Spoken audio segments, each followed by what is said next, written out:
अस्सलाम वालेकुम। आप सब लोग जो इस वक्त समीदीन बलोच के साथ इज़हार यकजहती के लिए इकट्ठे हुए हैं, आप सब सिर्फ एक बेटी के साथ इज़हार यकजहती के लिए इकट्ठे नहीं हुए, बल्कि आप उन तमाम मज़लूमों के साथ इज़हार यकजहती कर रहे हैं जिनके प्यारों को पिछले कई साल में बग़ैर कुछ बताए, बग़ैर किसी मुकदमे के उनको गायब कर दिया गया है। और हम इसे जबरी गुमशुदगी भी कहते हैं, हम इन्हें लापता अफराद भी करार देते हैं। आप सब जानते हैं कि समीदीन बलोच जो है, जब स्कूल में पढ़ती थी उस ज़माने से अपने बाप की तलाश के लिए सड़कों पर फरियाद कर रही है। 2009 में जून का महीना था जब डॉक्टर दीन मोहम्मद बलोच को गायब किया गया, और उसके बाद समीदीन बलोच जो है उसने एक पुरअमन जद्दोजहद का रास्ता इख्तियार किया, आइन और कानून के मुताबिक एक पुरअमन जद्दोजहद, जिसके तहत वो पाकिस्तान के मुख्तलिफ शहरों की सड़कों पर आवाज़ बुलंद करती रही। कई दफ़ा वो इस्लामाबाद आई और मैंने उसको इस्लामाबाद में 2009 के बाद बार बार सड़कों पर अपने वालिद के लिए फरियाद करते हुए देखा, उसको गिरफ्तार होते हुए देखा। 2014 में जब वो सिर्फ 15 साल की थी तो उसने कोयटा से लेके कराची तक और फिर कराची से लेके इस्लामाबाद तक पैदल एक लॉन्ग मार्च किया, और उसके साथ बहुत से बच्चे और औरतें भी शामिल थीं। उस वक्त मेरा ख्याल था कि शायद एक बेटी जो है उसने अपने बाप की बाजियाबी के लिए इतना लंबा सफ़र किया है, महात्मा गांधी का जो लॉन्ग मार्च था उसका भी रिकॉर्ड तोड़ दिया, तो उसको इंसाफ मिल जाएगा, लेकिन उसको इंसाफ नहीं मिला। और फिर मैंने उसको बार बार देखा कि वो कभी कोयटा, कभी कराची, कभी इस्लामाबाद की सड़कों पर आवाज़ बुलंद करती थी।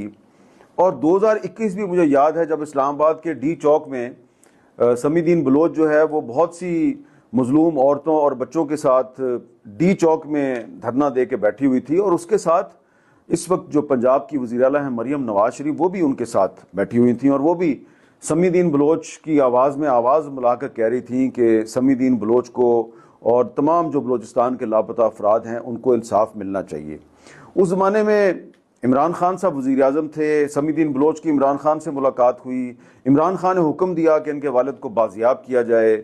उस वक्त जो ह्यूमन राइट्स की जो मिनिस्टर थी शीरी मज़ारी, उन्होंने समीदीन बलोच को भी यकीन दिलाया, मुझे भी यकीन दिलाया कि बिल्कुल समीदीन बलोच को उनके वालिद मिल जाएंगे, लेकिन उनको कोई इंसाफ नहीं मिला। और उसके बाद फिर कई दफ़ा हमने देखा कि समीदीन बलोच ने कोयटा में एहतजाज किया, कराची में एहतजाज किया, और गिरफ्तार होती रही, रहा होती रही। फिर मैंने देखा 2023 में दिसंबर का महीना था, तो समीदीन बलोच, मारंग बलोच और बहुत सी जो बलोचिस्तान की औरतें हैं, बच्चे हैं, वो इस्लामाबाद आए। सख्त सर्दी का महीना था और उनका ख्याल था कि शायद बलोचिस्तान से ताल्लुक़ रखने वाला एक वज़ीर आज़म जो है वो उनको इंसाफ देगा। लेकिन मुझे बहुत अफसोस हुआ कि जब बलोचिस्तान से ताल्लुक़ रखने वाला वज़ीर आज़म जो है उसने भी कोई इंसाफ नहीं दिया, बल्कि ये जो औरतें और बच्चे थीं उन पर इस्लामाबाद में उन्होंने लाठी चार्ज किया, उन पर शेलिंग की, उनको गिरफ़्तार किया।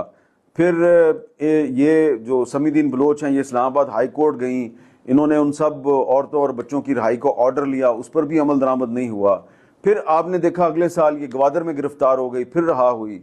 फिर उसके बाद ये कराची में गिरफ़्तार हो गई, फिर रहा हुई। तो ये एक तवील दास्तान है। इसको आप ये कहें कि ये रुदाद सितम है, ये जबरो सितम की एक रुदाद है जो कि ख़त्म होने का नाम नहीं ले रही। और ये सिर्फ एक समीदीन बलोच की कहानी नहीं है, बल्कि ये पाकिस्तान के चारों सूबों, आज़ाद कश्मीर, गिलगित बल्तिस्तान से ताल्लुक़ रखने वाले बहुत से मज़लूमों के ख़ानदानों की दास्तान है। ये सैकड़ों नहीं, हज़ारों ख़ानदानों की मज़लूमियत की दास्तान है, और सबकी एक ही कहानी है।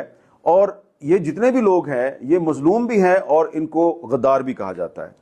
अब समीदीन बलोच जो है उसको कहा जाता है कि ये गद्दार है, इसका जो बैरून मुल्क सफ़र करने का हक़ है वो इससे छीन लिया गया है, और ये कहा जाता है कि जी ये दुश्मन की एजेंट है। मुझे समझ नहीं आती कि दुश्मन की ये एजेंट जो है 2021 में जब डी चौक में बैठी हुई थी, तो फिर मरियम नवाज शरीफ इस दुश्मन की एजेंट के साथ क्यों बैठी हुई थी।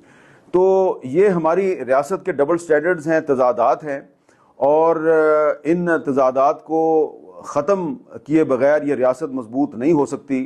جس ریاست میں سمی الدین بلوچ جیسی ایک بیٹی جو ہے وہ اپنے باپ کی بازیابی کے لیے 15-16 سال سے جدوجہد کر رہی ہے اور آئین اور قانون کے مطابق جدوجہد کرتی ہے اور اس کو غدار قرار دیا جاتا ہے، تو اس کا مطلب یہ ہے کہ ریاست جو ہے وہ بھلے جتنی مرضی مضبوط ہو لیکن سمی الدین بلوچ کے مقابلے پہ وہ مضبوط نہیں ہے. جب وہ ریاست اس کو غدار قرار دیتی ہے، اس پہ جھوٹا مقدمہ قائم کرتی ہے، تو اس کا مطلب ہے کہ اس ریاست کا کیس مضبوط نہیں ہے اور سمی الدین بلوچ کا کیس مضبوط ہے. یہ ریاست اسی وقت مضبوط ہوگی جب سمی الدین بلوچ اور باقی تمام مظلوموں کو انصاف ملے گا، کیونکہ یہ ان کو انصاف اس وقت ملے گا جب آئین اور قانون کی بالادستی قائم ہوگی. جب تک آئین اور قانون کی بالادستی قائم نہیں ہوتی، مظلوموں کو انصاف نہیں ملتا، یہ ریاست اپنے آپ کو مضبوط قرار نہیں دے سکتی.